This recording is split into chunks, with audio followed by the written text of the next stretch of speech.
মোহাম্মদ কুদ্দুস শেখের ছেলে মোহাম্মদ সেলিম রেজা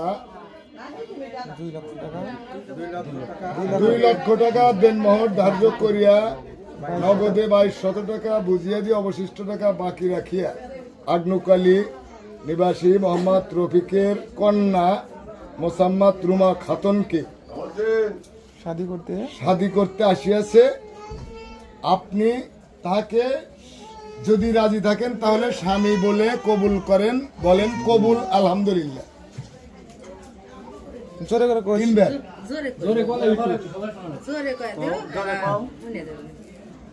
আলহামদুলিল্লাহ কলি হবে। বলো কান্দনা কান্দনা বলো বলো বেটি বলো বলো। এত সময় লাগে কেন বলো? টাইম লাগবে তো, নামাজের টাইম আজান দেওয়ার ছিল। আলহামদুলিল্লাহ বললে হবে।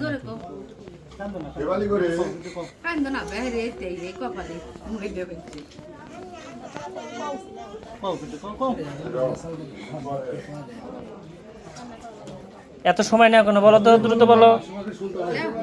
বলো বেটি বলো আমরা বাড়ি যাব বলো জোরে বলো বলো লেও জোরে কব না নাই এ জোরে কাকে দি একে 20টা আসবো আমরা এবারে ছেড়ে দে তাড়াতাড়ি লোক দাঁড়ায়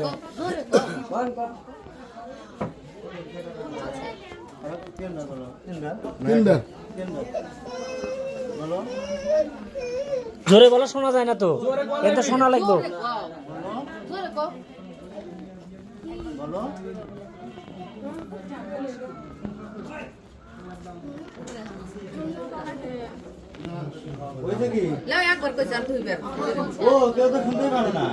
জোরে গলে শোনা লাগবে না, সাক্ষীরা শুনবো না। আমি শুনবো তো বলো।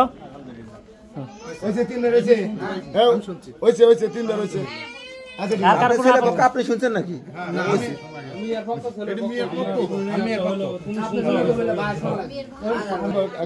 মাহমুদপুর নিবাসী মোহাম্মদ কুদ্দুস আলী শেখের ছেলে মোহাম্মদ সেলিম রেজা 2 লক্ষ টাকা দেনমোহর ধার্য করিয়া 2200 টাকা নগদ বুঝিয়ে দিয়ে অবশিষ্ট টাকা বাকি রাখিয়া আগ্নুকালী নিবাসী মোহাম্মদ রফিকের কন্যা মোসাম্মদ রুমা খাতুনকে শাদী করতে আসিয়াছে।